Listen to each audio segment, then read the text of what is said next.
Good evening, everyone. It is 6:00 p.m. on Tuesday, March 12th, 2024. I'd like to call the meeting of the Peoria City Council to order. I'd also like to welcome everyone that's here in our City Council chambers, as well as our audience listening on our listening audience at WCBU and our audience watching via cable channel 22. Madam Clerk, the council mics are open. Please call the roll. Mayor Ali. Present. Councilmember Allen. Present. Councilmember Sear. Here. Councilmember Gordon Young. Present. Councilmember Graham. Here. Councilmember Jackson. Here. Councilmember Kelly. Here. Councilmember Euler. Here. Councilmember Riggenbach. Here. Councilmember Velpula. Present. And Councilmember Vespa. Here. You have a quorum present, Madam Mayor. Great. Thank you very much. Please join me, everyone, and stand for a moment of silent prayer or silent reflection, followed by the Pledge of Allegiance.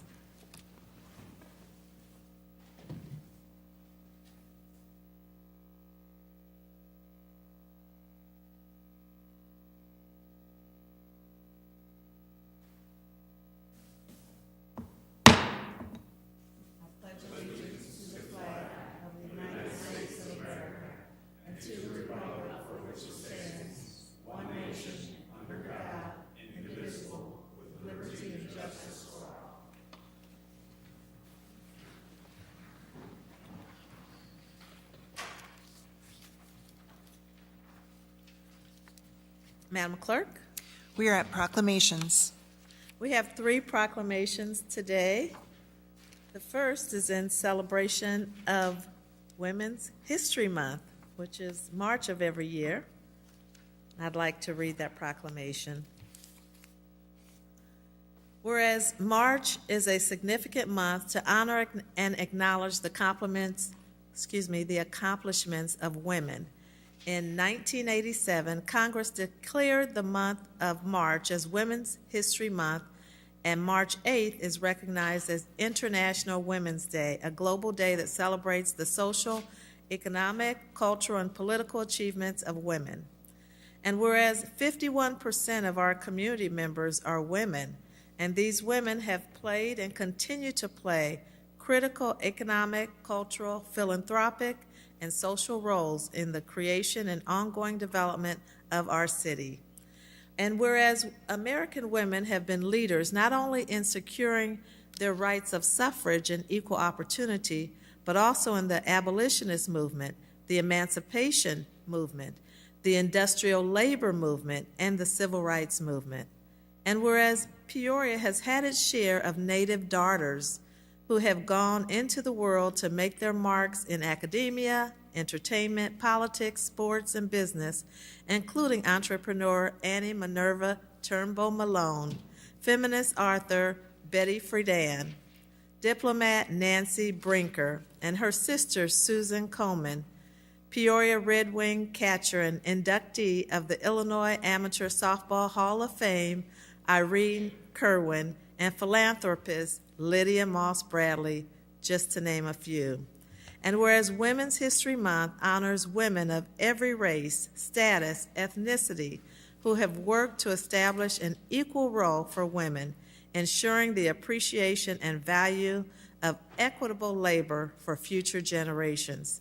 Now, therefore, I, Rita Ali, Mayor of the City of Peoria, Illinois, do hereby acknowledge March as Women's History Month in Peoria, Illinois.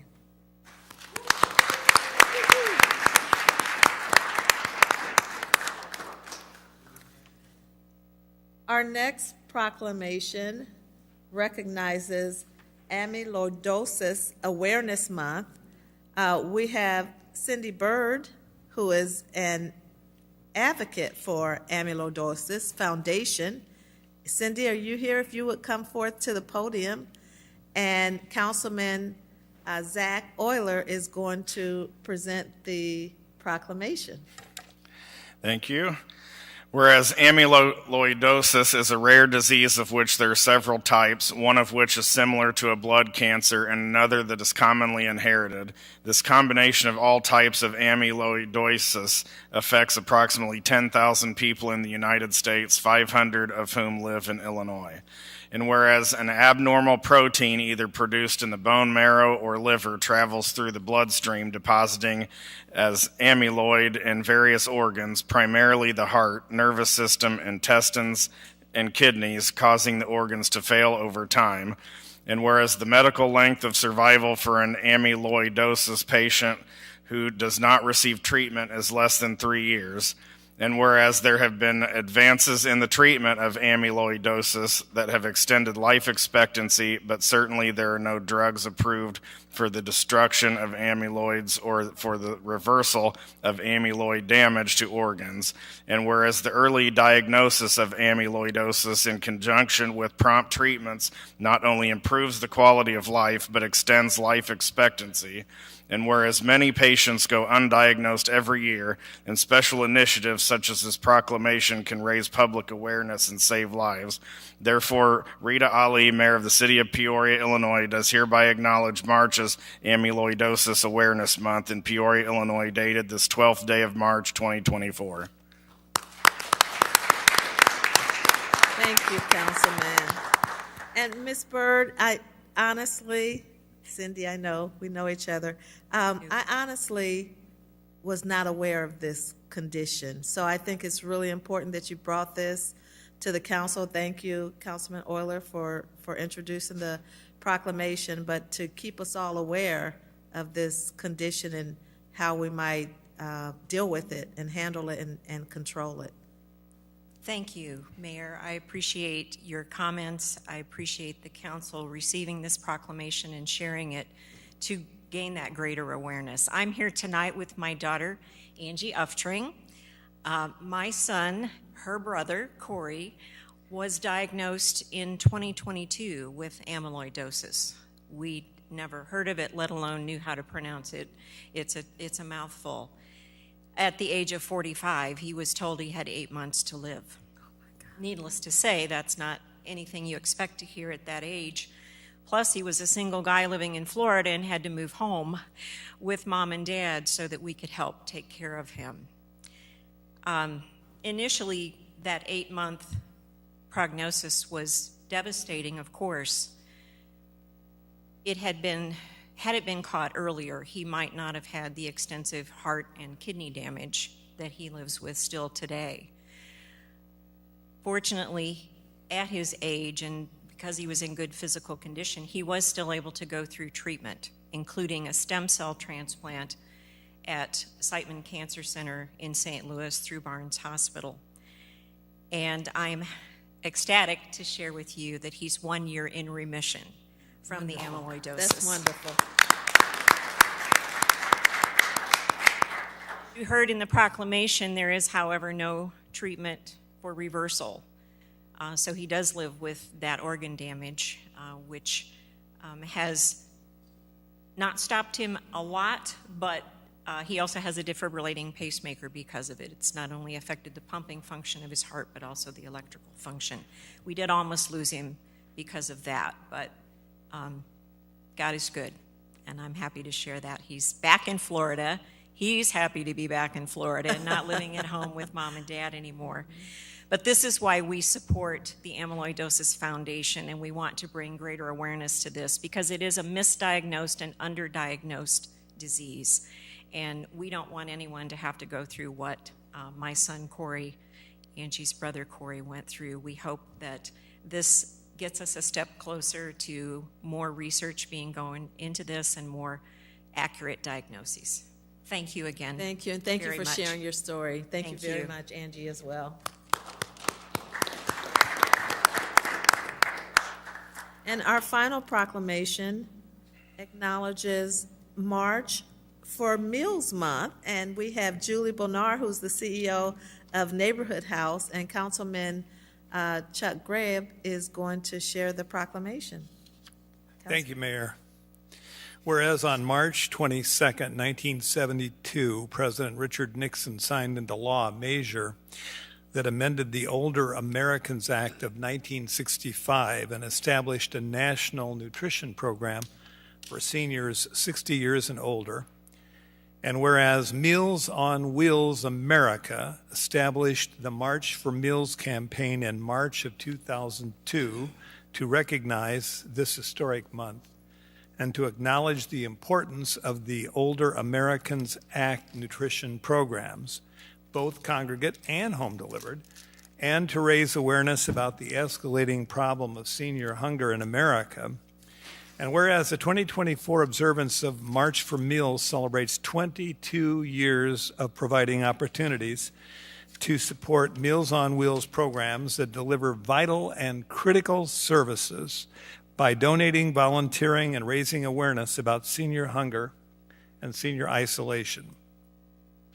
And whereas Neighborhood Houses Meals on Wheels programs, both congregate and home delivered, have served our communities admirably for over 50 years in Peoria, delivering not only nutritious meals to seniors who are at significant risk of hunger and isolation, but also caring concern is brought to them and attention to their welfare. And whereas Neighborhood Houses Meals on Wheels program in Peoria provides nutritious meals to seniors throughout Peoria that help them maintain their health and independence, thereby preventing unnecessary falls, hospitalizations, and/or premature institutionalization. It also provides powerful opportunities for social connections between the drivers and the seniors they serve. Now, therefore, I, Rita Ali, Mayor of the City of Peoria, Illinois, do hereby recognize March for Meals Month in Peoria, Illinois, dated this 12th day of March, 2024 AD.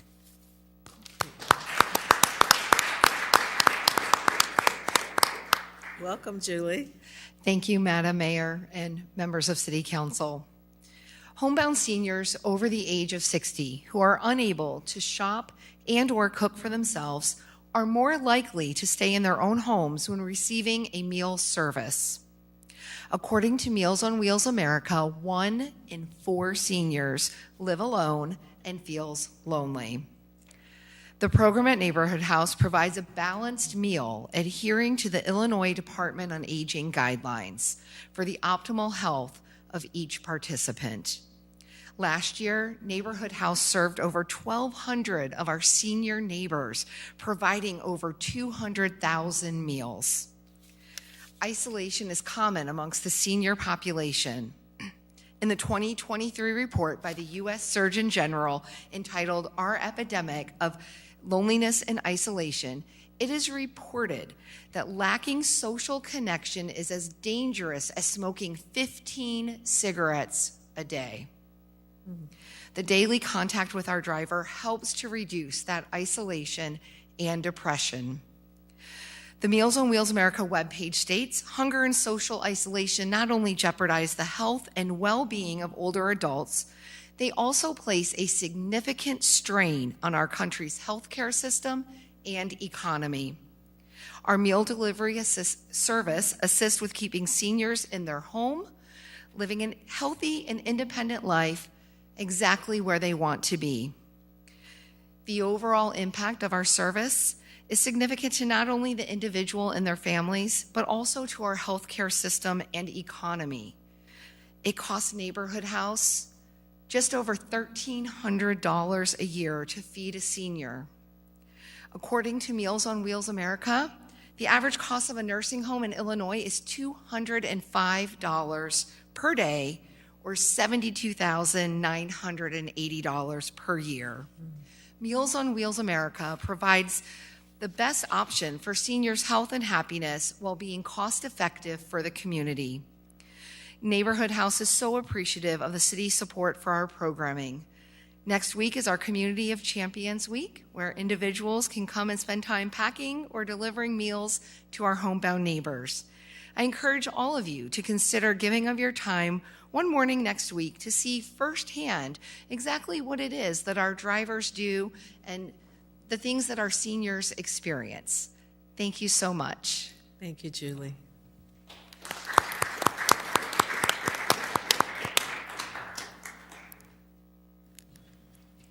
Madam Clerk?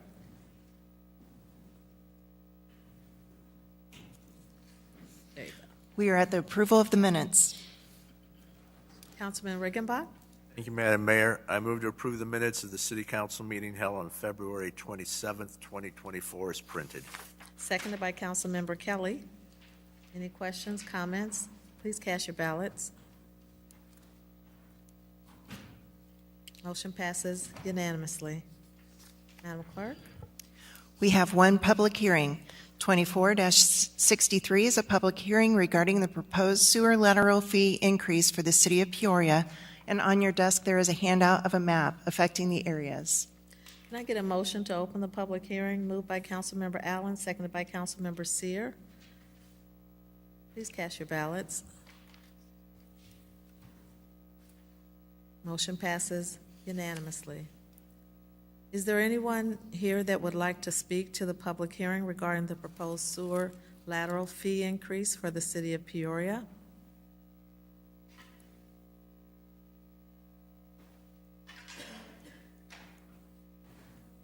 Is there anyone present today that would like to speak to the public hearing regarding the proposed sewer lateral fee increase for the city of Peoria?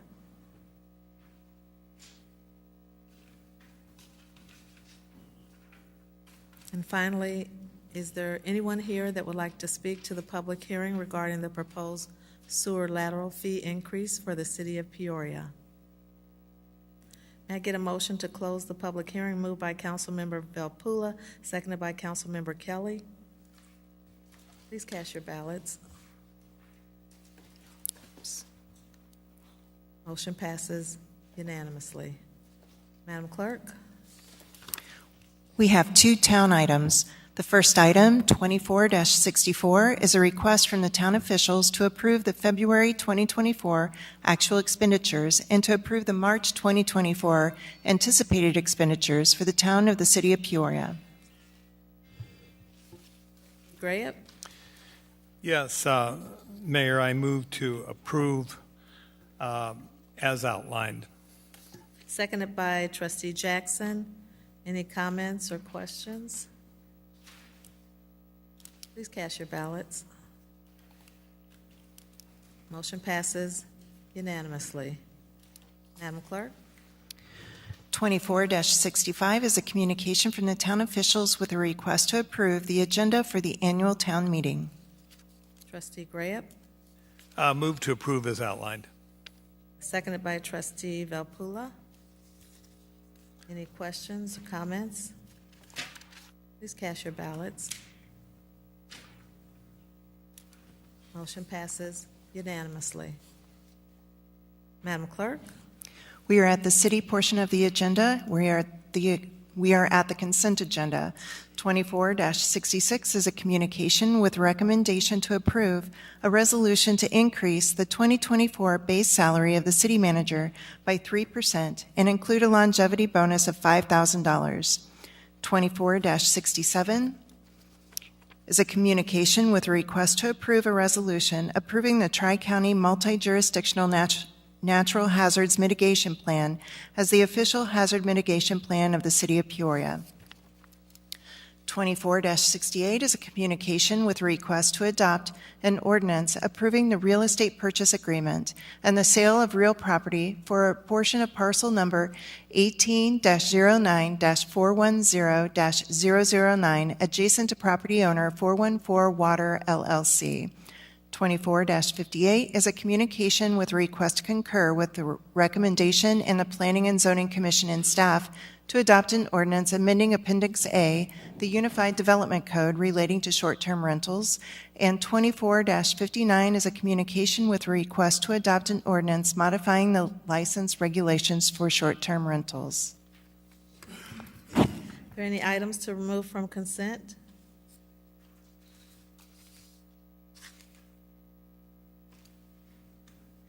Councilmember Seer? Mayor, move to approve consent agenda. Seconded by Councilmember Allen. Councilmember Seer? I'm sorry, I didn't mean Seer, I meant Councilmember Graham. Yes, I would remove 24-066.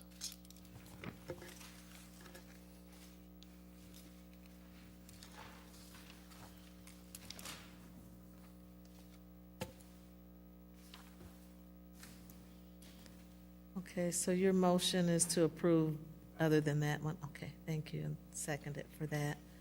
Any other items to remove from consent? Okay, we're voting on those remaining items. Please cast your ballots. Motion passes unanimously. Madam Clerk? 24-066 is a communication from Mayor Ali and Corporation Council with a recommendation to approve a resolution to increase the 2024 base salary of the city manager by 3% and include a longevity bonus of $5,000. Councilmember Grant? Council and Mayor, when I arrived here at council for my first meeting, I sat where Councilman Vespa currently is. I was a little boy then, very young.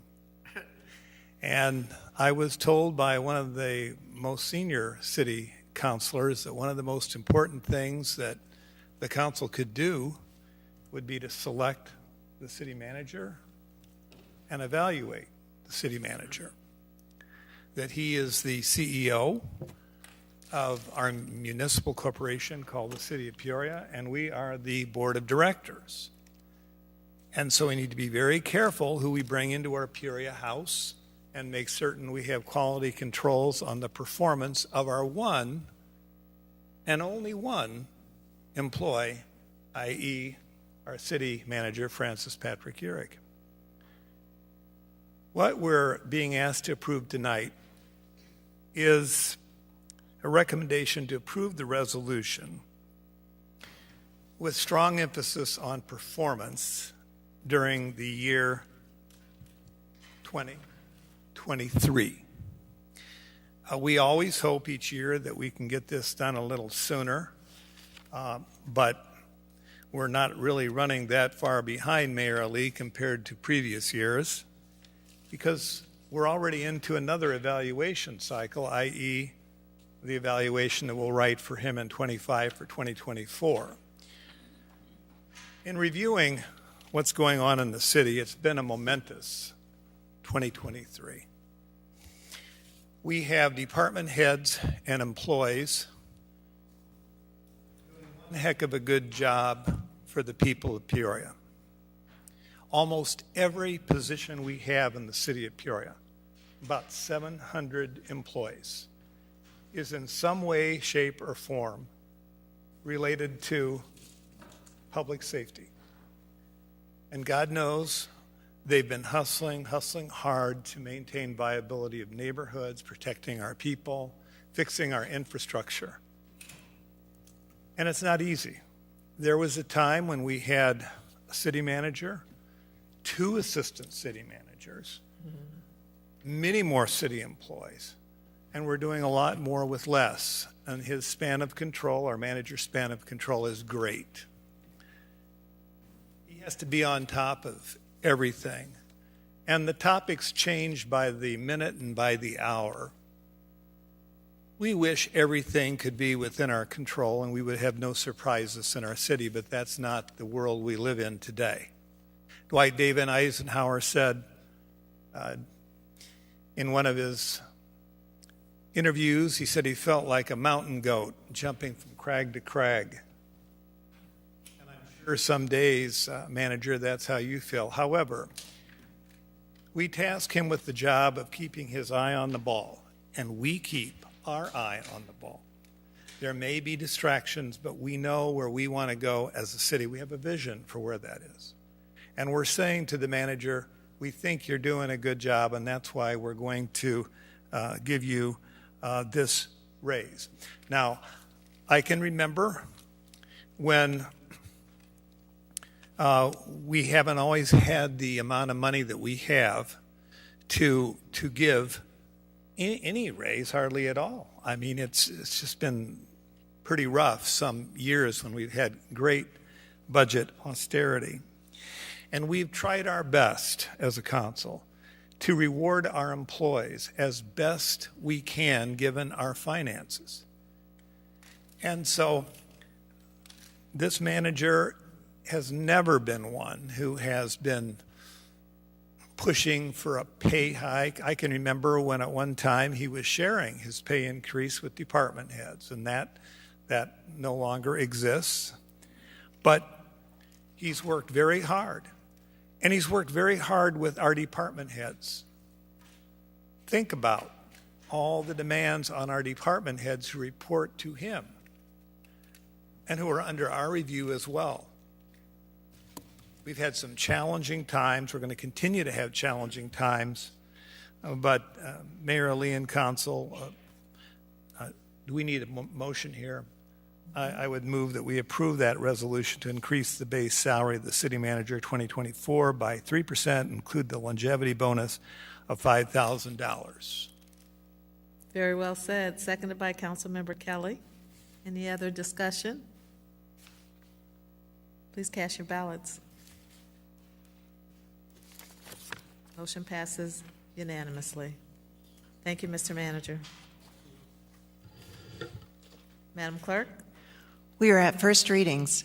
24-69 is a communication from the City Manager, Assistant City Manager, and Corporation Council with a request to receive and file a first reading of an ordinance providing for the termination of the North Side Tax Increment Financing District. Mr. Manager, Mr. Council, Corporate Counsel Hayes. Madam Mayor, the Tax Increment Finance Act requires that we wrap up business for tax increment finance districts.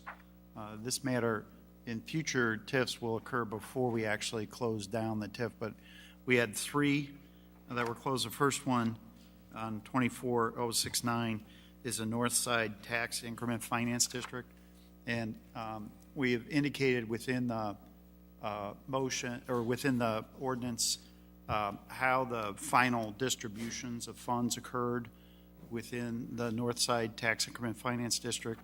Those final funds were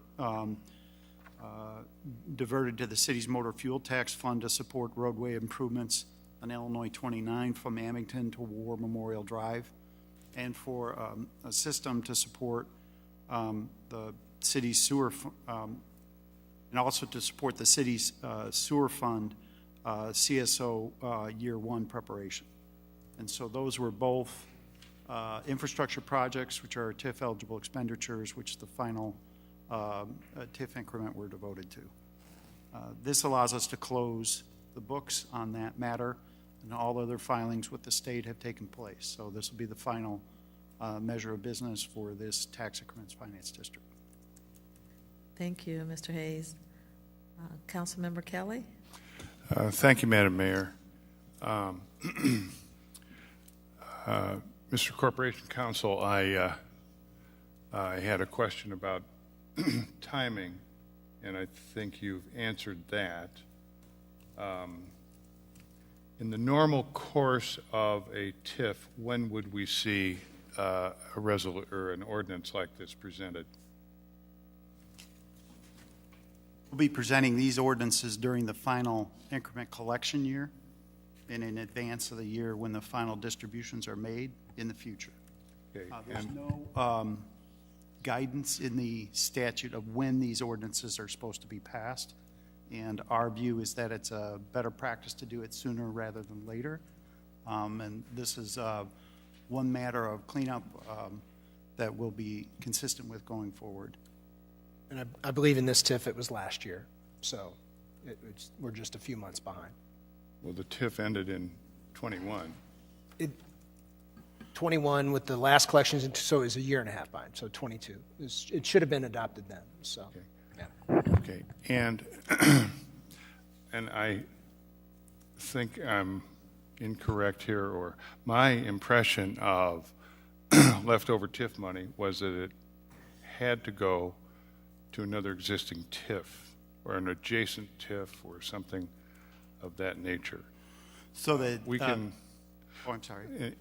In other words, I think what you're saying is that when the TIF was alive, these were legitimate expenses of the TIF because they're allowed, they're right. TIF eligible. But I thought the rule was when a TIF is over, any money that's still in the fund has to go to another TIF. So the practices across the state vary a little bit because the TIF Act isn't very specific as to these issues. The final increment year, though, allows, and then the TIF Act itself allows obligations to carry on until they're completed. So the practice is that if it's a TIF eligible expenditure, you can use the final revenues for those purposes. All of the purposes that these increments have been put to are TIF eligible expenditures. You're correct in indicating that one element of the TIF Act does allow for expenditures in one TIF in an adjacent TIF. So if there were projects in an adjacent TIF that we chose to fund with the revenue from the north side TIF, we could have done so as well. Thank you. Yeah, my question, thank you. My question wasn't quite that. It was that this, the money left in the TIF, I thought the money left in the TIF fund would go to another TIF fund, whether there was an anticipated expense or not. So that is a transfer to another TIF is for specific TIF eligible expenditures within that second TIF, but not just to be held. So you've got to move the money for a project or some expenditure. Well, that's an option at the end of a TIF or at any time during a TIF, as is spending it on TIF eligible expenses within the TIF. Okay. Finally, if we don't have other TIF eligible expenditures and there's still funds on hand, then those are devolved back to all the taxing bodies. We don't have that circumstance in any of our TIFs because we've had TIF eligible projects and expenditures in each of these TIFs. Thank you very much. Thank you, Madam Mayor, and I will move for approval. I think it's for yes. For receive and file. I'm sorry, to receive. And second? Yes, to receive and file. Seconded by Councilwoman Bernice Gordon-Young.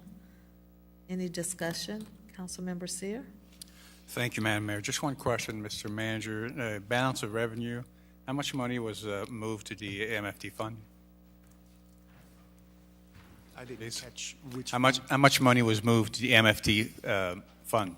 I'm going to ask our finance director to come up and talk about that for you. In this specific TIF, it was around $55,000. Thank you. Thank you, Madam Mayor. You're welcome. Any other comments or questions? Please cast your ballots.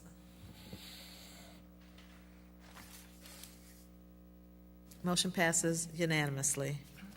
Madam Clerk? 24-70 is a communication from the City Manager, Assistant City Manager, and Corporation Counsel with a request to receive and file a first reading of an ordinance approving for the termination of the Central Business District Downtown Tax Increment Financing District. Council Hayes? Thank you, Madam Mayor. So the Central Business Tax Increment Finance District is in the same timing and footing as the north side was. And so there was transfer of the final revenues available. It was transferred to the Motor Fuel Tax Fund to support eligible roadway improvement project costs, which took place within the Central Business District TIF. Otherwise, all matters of that TIF have been resolved and all revenues have been distributed. Okay. Councilmember Euler? Thank you, Madam Chairwoman. There's a few groups, including Downtown Development Corporation, as well as our Economic Development Department, looking at ways to improve and incentivize the Central Business District. Should we decide that we want another TIF mechanism in the future, does having had one and closed it prohibit that? Under present law, as long as the factors are present that justify the creation of a tax increment finance district, one can be established, either within or including parts or all of a prior tax increment finance district. So the council has discretion to create a TIF there a new one as long as the statutory factors are present. And to add to that, we have the downtown conservation TIF, where we took properties outside of the central business district TIF to create that TIF. What happened is then the base reset at the new level, and then we created the new TIF and started with some of those properties. So yes, it can be done, and that's just an example for those of you that were here when we did that we just reset the base at that point in time. So Thank you. Councilmember Seer? Thank you, Madam Mayor. Same question for Director Craddy.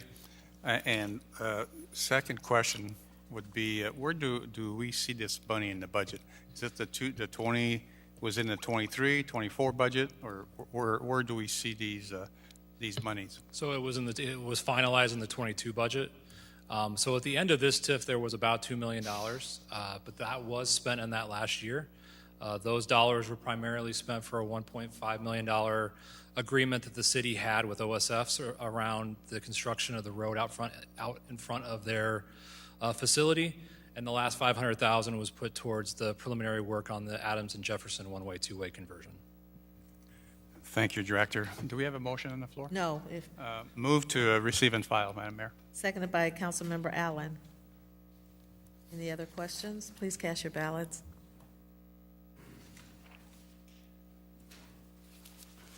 Motion passes unanimously. Madam Clerk?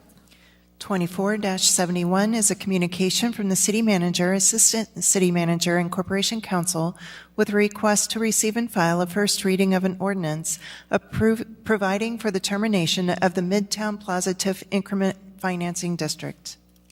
Council Hayes?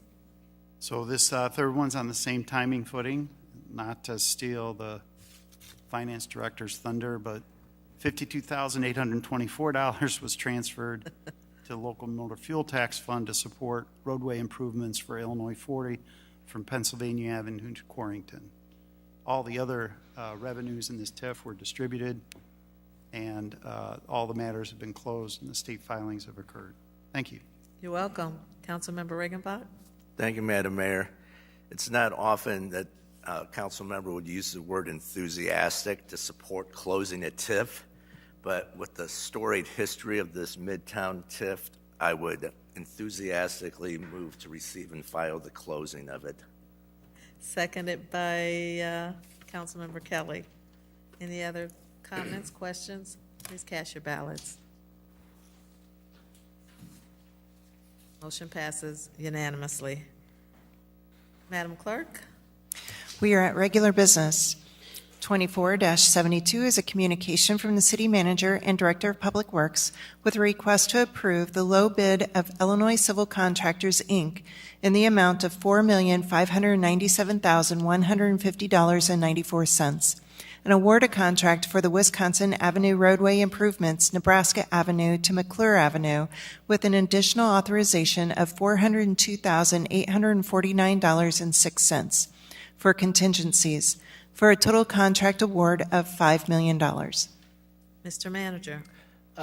Thank you, Madam Mayor. This is one of the major projects that we put into the budget back in 2022 for 2023 and 2024. This is to work on Wisconsin Avenue from Nebraska to McClure. The total project is just a little bit over $4.97 million with a 10% contingency, so it comes into a total contract award of $5 million with ICCI. They do have, as far as MBE utilization, they are looking at a total MBE utilization of 1.9% on the construction side, 8.6% for trucking services, for a total of 10%. MBE subcontractors, and then WBE subcontractors of 5.1%, and our goal is 5%. In project year one, they met 15.74% of their minority workforce with an 18% goal, and 0.81% women workforce with a 3% goal. This has been approved by the Chief Equity and Diversity Officer. And if there are technical questions about this, we do have Jeremy Kors from Hanson Engineers is here to answer those, because I can't answer any of the technical questions. But we do have, as far as the revenue, there's $3 million of state funding. We did receive a state grant to support this, and then we supplemented that with $2 million of American Rescue Plan funds. Okay. I expect that Councilman Riggenbach is still going to be quite enthusiastic. Thank you, Madam Mayor. You're welcome. Indeed. As the manager said, this is something that's been officially in the budget since 2022, but I can tell you the idea of doing construction on Wisconsin was actually birthed in 2011. I'll never forget that day when Ross Black, Shannon Tetchy, and I, and Ed Berry from Farnsworth Group walked up and down Wisconsin Avenue talking to the business owners, door to door, face to face, asking them what we can do to make this a more attractive place to do business. That's when we started talking about the need for improvements, the fact that there's 2 schools, Von Steuben Middle School as well as Glen Oak Learning Center, that will be connected by this improvement, just adds to it, as along with the hope for future economic development. So I've said it many times that West Main Street is kind of a guiding light for a lot of us on how we would like to see our neighborhoods redevelop, and that clearly has been the desire of the East Bluff residents, to see that kind of vibrancy come back to Wisconsin like it once was. I'd be remiss if I didn't thank Representative Gordon Booth for her leadership in getting us this additional money to help make this possible. But this is something that the people in the 3rd District, the East Bluff in particular, have been asking for, and I am very excited that we're at this point actually putting money to it and get those shovels ready, because construction begins this spring. And with that, I would move for approval. Okay. Seconded by Councilmember Graham. Any other discussion? Councilmember Kelly? Thank you, Madam Mayor. Just a technical question, but I think one for our city manager. This doesn't make any difference really, but it seems to me that we always have a 10% contingency. And here we have an 8.8. It doesn't bother me, but is there some reason for that? I think that when it was put together by the contractor, they wanted to get to a nice, even number. Okay. All right. Thank you. Thank you, Madam Mayor. You're welcome. Councilmember Riggenbach? In all my enthusiasm, I forgot an announcement. On March 20th, next Wednesday, Public Works Department will be hosting a meeting for the residents of that area to describe the construction schedule, show the schematics for what this will actually look like. That'll be at Glen Oak Learning Center at 5:30 next Wednesday. And I also just want to add that Public Works did an amazing job, along with our friends at Hanson, in engaging the community. We actually set up tents along Wisconsin and invited residents to come and walk it so they could see the need for what we're doing here. So Public Works has really gone above and beyond to get this to where it is, and we're excited to share the details with the public next week. That's great. Thank you. Thank you. We have a motion and a second to approve. Please cast your ballots. Motion passes unanimously. Madam Clerk? 24-73 is a communication from the City Manager and Director of Public Works with a request for the following. A, approve a sole source purchase of one 2023 Ram 3500 ProMaster extended super high roof from Sam Lehman Automotive Group in the amount of approximately $90,000. And this item requires 2/3 vote of the council members voting, no less than 6 votes. And item B, adopt an ordinance amending the City of Peoria 2024-2025 biennial budget relating to the general fund for use of fund balance for the purchase of vehicle in an amount of $90,000. And item B also requires a 2/3 vote of council members voting with no less than 6 votes. Mr. Manager? Unfortunately, earlier this year, one of our maintenance workers that was driving our box truck was involved in an accident, as you can see from the attached paperwork. The vehicle was totaled, and this is the replacement of that vehicle. Fortunately, the employee is back to work, so we're happy with that. And it does require a budget amendment, and it does require the 2/3 vote, so that's why it's coming to you on the regular agenda. Can I get a motion from someone? Councilmember Euler, seconded by Councilmember Gordon Young. This is on item A. Okay. Councilmember Seer? Thank you, Madam Mayor. Mr. Manager, tell us a little bit about insurance. Do we have any insurance for that? And I'm assuming that's an additional $60,000 or $70,000 added to our budget that would come from the general fund, correct? It is coming from the general fund. I'll let the Corporation Council discuss the insurance component. The other party, in our view, is liable and insured, and we're proceeding through the claim process and may have to engage in litigation to extract a fair outcome. I don't have an outcome yet on that, but we've engaged the insurance carrier for the other driver and working through that claims process. We hope to make a substantial recovery, but don't know at this point how much that'll be. Thank you. Thank you, sir. Thank you, Madam Mayor. You're welcome. Any other questions, comments? We're voting on item B. Please cast your ballots. A. Motion passes unanimously. Councilmember Euler, Move to approve item B. by Councilmember Gordon Young. Questions, comments? Please cast your ballots. Motion passes unanimously. Madam Clerk? 24-74 is a communication from the city manager and assistant city manager with a request to adopt an ordinance approving the redevelopment agreement with HLT LLC for 617 through 619 Main Street to develop a restaurant and bar in the downtown Peoria Historic District. Mr. Manager? Thank you, Madam Mayor. I'm going to turn the floor over to our Economic Development Manager, Debbie Van Sickle, to walk through this redevelopment agreement we're very pleased to bring to you this evening. Thank you. The proposal before you is for 617 Main Street in the Hospitality District. This will be the future site of an expanded Neon Bison that's currently operating at 514 Main Street. The renovation will consist of over 4,000 square feet of first floor build-out for the restaurant with seating for 54 patrons, a bar, a stage for live music, a full kitchen, and the new facade.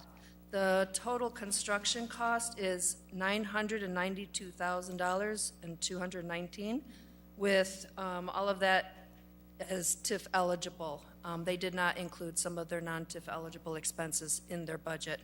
The estimated incremental property tax generated is $278,766, of which the developer, HLT LLC, requests 50% of that in a reimbursement amount of $138,248, which equates to approximately 14% of the TIF eligible expenses. Additionally, the developer is requesting reimbursement of Hospitality Improvement Business Development District tax increment generated and received by the city from Neon Bison from November 30th, 2020 through October 31, 2023 in the amount of $11,559. And any refunds received going forward generated and received from Neon Bison for equipment purchased, much of which is not eligible for reimbursement under the TIF Act. Annual reimbursement payments will only commence when the project generates tax increment. When the increment is received by the city and the developer is eligible for reimbursement, the percentage of the project TIF increment to the developer shall be 100% of the increment year 1 through 5, 50% year 6 through 8, 25% 9 through 17, and 50% of the increment year 18 to the statutorial extended life of the TIF. So it should just be that last year that's at 50%. Additionally, 100% of the Hospitality Improvement Business Development District tax increment generated by the tenant, Neon Bison, will be reimbursed annually and estimated to be approximately $209,195 over the life of the Business Development District, set to expire in 2042. I also do have the developer here with me, so if you have any questions, we're happy to answer them. Thank you, Ms. Van Sickle. Councilmember Graham, this is 2nd District, of course. Do you want to make a motion or make I would any just comments? like to just make a couple of comments. The head bison is here, and he's wearing red tonight. And I was so fortunate as to be invited to see this building before he really started to sink his claws into it. That was a cold day, and I am very hopeful that you will find this to be a resounding success. Councilman Euler and I toured some of the projects a little bit to the west of, or rather to the south of where you are in the warehouse district. There's a lot of energy right now in our central business district and in our warehouse district and throughout our entire city. And John, I think you helped bring a lot of that energy to our central business district with this project. So I'm enthusiastically moving to support this and to adopt the ordinance approving the redevelopment agreement as outlined. Seconded by Councilmember Allen. Any other discussion? Please cast your ballots. Motion passes unanimously. Thank you. Madam Clerk? We are at unfinished business. We do not have anything, so we're on to new business. New business, I'm going to start off by, well, you know what? I'm going to hold off because somebody else is probably going to say it, and they might even be a Richwoods night.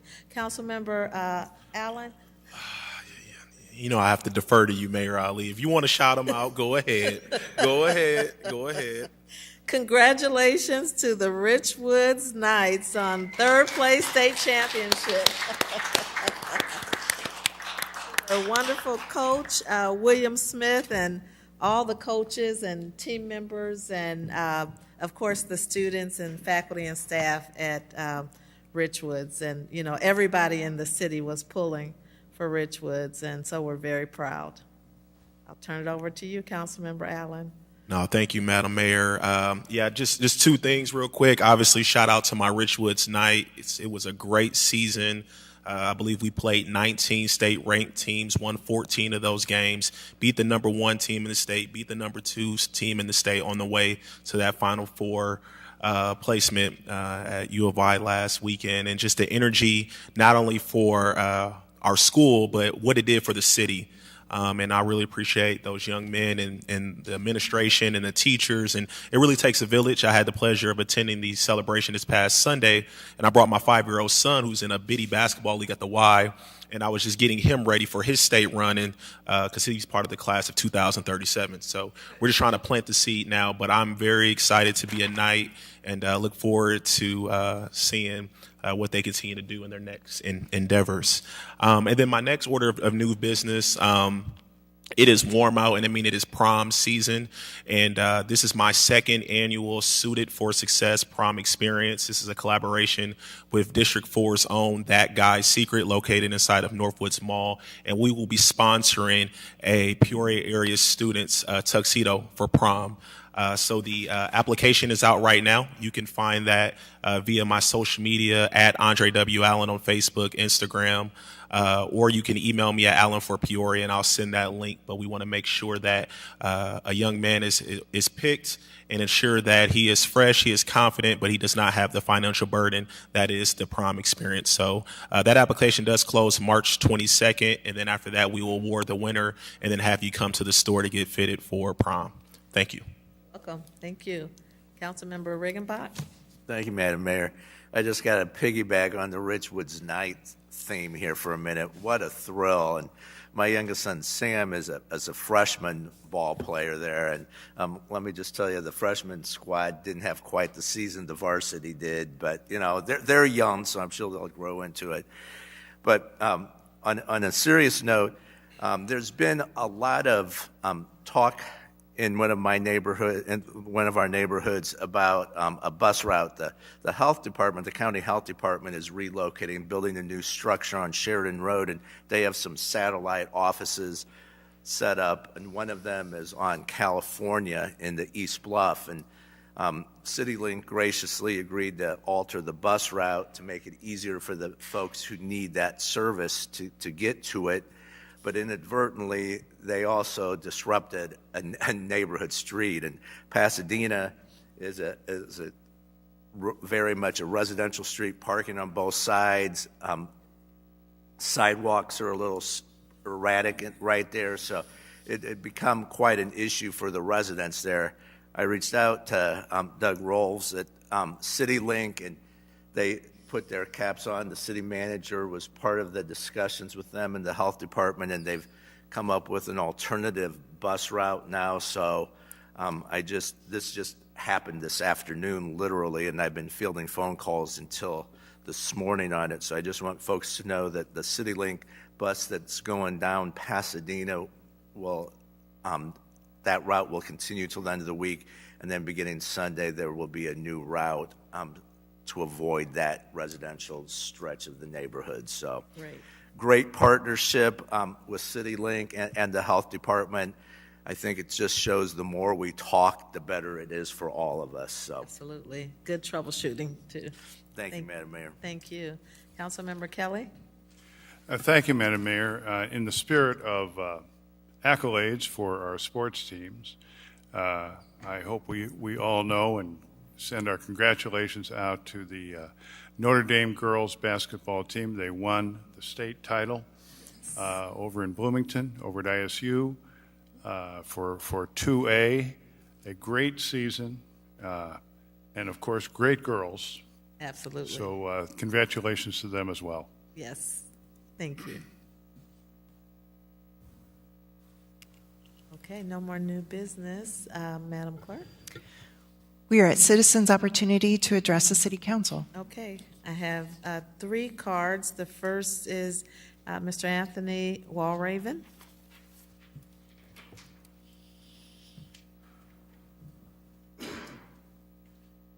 Sorry, I just got back from the Riverplex, so I'm moving a little slower than I normally would.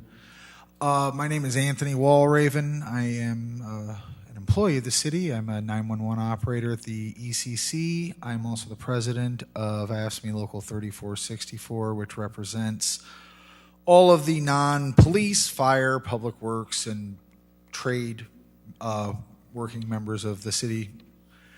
I'm here today to talk to you about something that's come up from time to time, and it's an issue again, and that is the amount of funding that the Peoria Public Library receives. For those of you who may not know, it's about $7 million, and for those of you who may not know, it's been about that for over a decade. And I want you to think about anything in your own economic situation, in the economic situation of the city, that costs the same as it did a decade ago. And this isn't just something that has no impact. In the 4 years since not this contract, but the previous contract that had 1% pay increases for library staff, 1% pay increases for library staff, we've lost about 50 people. Now, I want you to realize that there's about 70 members of our bargaining unit that work for the library. So we have a turnover about 70%, 80% over 4 years. And what this means is, in practicality, is that librarians who have won awards from this city, from this state, and from national library organizations for the work they do in the Peoria Public Libraries have left to take jobs in Bartonville in Chillicothe and have made $3,000 to $5,000 more a year for doing the same work. If this was going on in our legal department, if this was going on in our economic development department, there would be a mad dash to do a pay increase, a wage study. How can we pay these people more to retain this talent? But what this means for Peorians is that the kids at District 150 that my union members do reading programs with are losing their best and brightest to cities that are a tenth the size of the city of Peoria. It means that the elderly that use the bookmobile, where they go out and they get books, are either not getting it because the bookmobile is now broken, or the outreach programs are losing staff to, again, Costco's, car dealerships. It means that people in our history department at the library, which has won numerous awards for genealogy research, historical research. I'm sure many of you have profited by their knowledge and expertise when trying to research stuff from the history of Peoria. They're leaving for greener pastures, oftentimes not even in the library field. And when we tried to address this in contract negotiations with the library board, which you appoint, we're told that there's not enough money, and we're told to come to you. And then when we come to you, we're told to go to the library board. And you can see, as a member of a union, how that'd be very frustrating. So what I'm asking, and we've already started doing this, we met with Councilman Graham, who is your liaison to the library board. He met with us at the North Branch, which is a beautiful branch. It's our busiest one. He answered a lot of our questions, and we thank you for that. We're going to be meeting with Councilmans Vespa and Allen later in the week at the Lincoln Branch. We will be sending out an invitation to every single one of you to discuss these issues in further detail with the people that are directly affected by them. And I hope and I pray and I trust that all of you will be receptive to at least listening to what we have to say, and then hopefully you will have questions for the executive director of the library, Mr. Yearlington, for the library board, and for the city manager about ways that we can remedy this so that in addition to having a vibrant and thriving central business district, we have vibrant and thriving public services. Thank you very much for your time. Welcome. Next we have Jonathan Avota.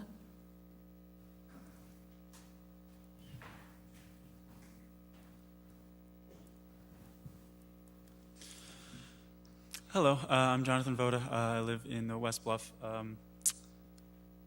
This is somewhat pertinent to what Mr. Walraven just mentioned. Last week, you discussed the possibility of losing the grocery tax revenue that is granted you through the state. And naturally, you seemed very concerned about losing, if I remember correctly, like $2 million in the second half of this year in revenue. That's a very pressing issue. I do not, however, as concerning as that is, support Peoria in stating its own similar grocery tax. The grocery tax is a regressive tax. It inflicts more hardship on poorer people than it does on wealthier individuals. And that is exactly why Pritzker and the other powers that be in the state are proposing to undo it and leave it up to the home rule cities like Peoria to figure it out. I think that this is an opportunity for the lot of you to introduce other taxes, other forms of revenue in a situation where you may not inflict as much political backlash as you otherwise would. Famously, taxes are just like the worst thing you can raise as a politician. No one likes them. I get it. But as I'm sure everyone in this room understands, cities need revenue. So I want to urge all of you and everyone in the city government that is involved in that process, whether that's the manager and legal or whoever, to to consider more unique, more just better ways to raise money. Taxes are a way of raising revenue, but they're also a way of incentivizing or disincentivizing certain behaviors.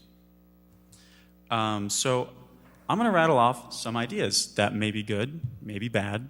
I don't really know what you have the legal authority to tax on, so someone else can figure that out. But a vacancy tax, a vacancy on residential properties, maybe commercial as well, but I'm more familiar with cities elsewhere that have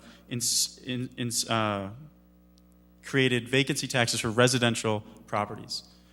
A vacancy tax could be an increase on the property tax levied on a house that is intended on being rented, but for a year or more isn't rented. This creates a downward pressure on rental prices and raises money for the city. You could tax nicotine products. Vape shops are Peoria is the butt of many jokes because of the vape shops in this city that have proliferated. They offer a product that is widely consumed at very high levels, is not healthy for you, and produces very high margins for the people who are selling them. Maybe there's something to be had there. Nicotine e-cigarettes are not a necessity like groceries are. It seems to me to be less burdensome on poor people than grocery tax would be, and it might be a place of a lot of revenue. I don't know. Running out of time. So a couple other ideas. Convenience store products. Convenience stores, in my opinion, are selling products that are generally unhealthy, aren't very much like, it's not milk and eggs and ham. It's a 64-ounce soda and alcohol and a slice of pizza. These are generally less healthy, and these are the kind of products that people kind of just cast the trash off all over on our city streets. So negative externalities that you can compensate for. Liquor stores. Drive-through restaurants. If you were to tax drive-through restaurants revenue, this would give a competitive advantage to local mom-and-pop restaurants that are not typically franchise drive-throughs. I'm running out of time. I also wanted to comment very quickly. I was very upset by the police advertisement that I'm sure you've all seen. Those themed as Call of Duty. Peoria has received a lot of bad publicity about that. It was extremely foolish. I imagine several people saw their eyes on that and let it out there. I'm sorry, stop me if you have to, but it shows where the frame of mind is for recruitment. That quantity is more important than quality, and that's ridiculous.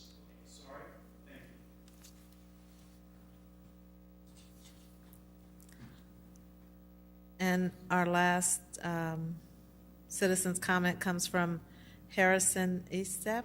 You have to forgive me. My voice is bad. I'm here tonight to talk about our CEO and these board of directors. They would like to know about if a Hispanic citizen who never hires an attorney tells Mr. CEO, Mr. Urick, about fraud being committed by the Deputy Corporation Counsel in the previous administration. I have the proof here in my hands. One thing I'll ask of you at the end of this, Mayor, is I'd like a meeting with you before I file a federal lawsuit. And what I'm talking about is telling Mr. Urick, he apologizing to me after I presented him with fraud committed by the Deputy Corporation Counsel, Sonny Williams. Now, she left in 2017 because she got fired, but Mr. Urick, you never returned my phone call. I didn't want to file anything with the feds because I wanted to settle it with the city. I never lived in anywhere but suburban Chicago, and when I came here, this is little Chicago with all of its corruption previous to the Ali administration. I'm asking you now, sir, is this a one-way conversation, Mayor? Because Yes, it I have is. here proof of your city council, Chrissy Peterson, refusing an FOI, Freedom of Information Request form, that would provide statistics over a 17-year period that would prove that a couple of judges had a 100% conviction rate. Mr. Allen, I spoke to you recently, didn't I? Yes, sir. And you didn't want to talk about it on Next Door with your coffee with constituents, did you? You asked me not to talk about it when you said that you had dug up my complaints to you from several years ago, correct? I'm asking you, sir. Isn't that the conversation? This I'm is a saying to one-way you, I would like conversation. you, Mayor, to take this and make your city council lawyer release this information. It's just statistics. It would prove that there's a 100% conviction rate with one particular judge, the judge who convicted me of failing to register my owner-occupied home as a rental property. After 3 years of living there and developing an excellent reputation with code enforcement, in 2010, I got that ticket. When I went to see the Deputy Corporation Counsel, she said to me it didn't matter that I had the homestead exemption for 3 years. It didn't matter that I had no fines from 2007 to 2010, zero. You, Mr. Urich, never made a return phone call to me regarding the theft, and you apologized for the changing of the judge's order. The judge convicted me, Judge Albert Perham, who has now retired, convicted me of failing to register my owner-occupied home as a rental property.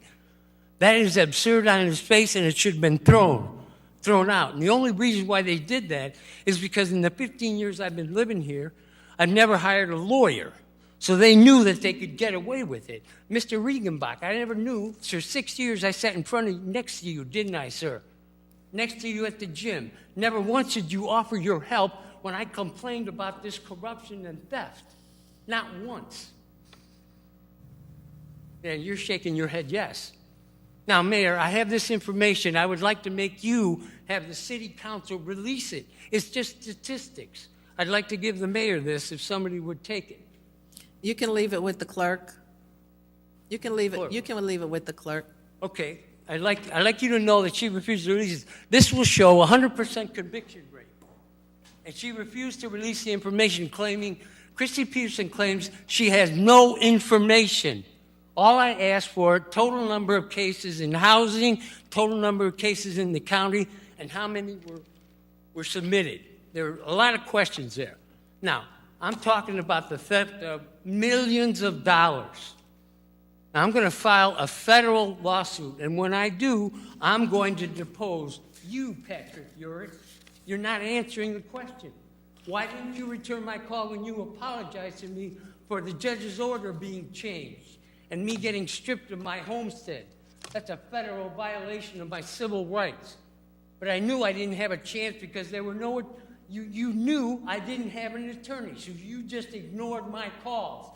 Now you're up here wanting $225 grand a year for all your good work when you were part and parcel of a fraud theft ring that took RICO, that should be RICO investigated because it involved the legal department, Sonny Williams, code enforcement. I'm sorry, your time's up, Mr. Eastep. The city of Peoria employee got to stand here for a few more seconds after the green. I will say this. When I file that lawsuit, I'm going to depose you, I'm going to depose Judge Curry, I'm going to depose Judge Perham, and I'm going to talk about black letter law and the corruption that was going on and the theft of millions of dollars. I would like a meeting with somebody. Mayor, I want a meeting with you and Chrissy Peterson regarding the information I just gave you that she refused to release that would prove this was a 100% conviction. The answer, I'll be done. I'm done now. Yeah, your time's up. Your secretary or somebody's going to call me about a meeting before I file a federal lawsuit. And there's no attorney in Peoria who will take the case, so I'll do it myself. Thank you, sir. I'd like to know about a meeting with you there. I've been to your office twice, and your handlers have refused to.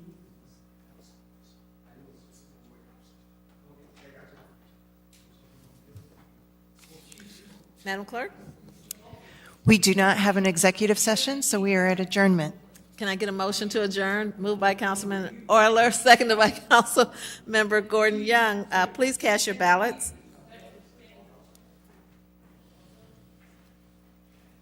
Councilmember Sear?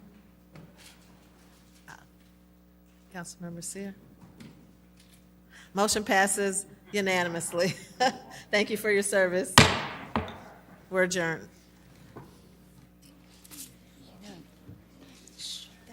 Thought you didn't want to go.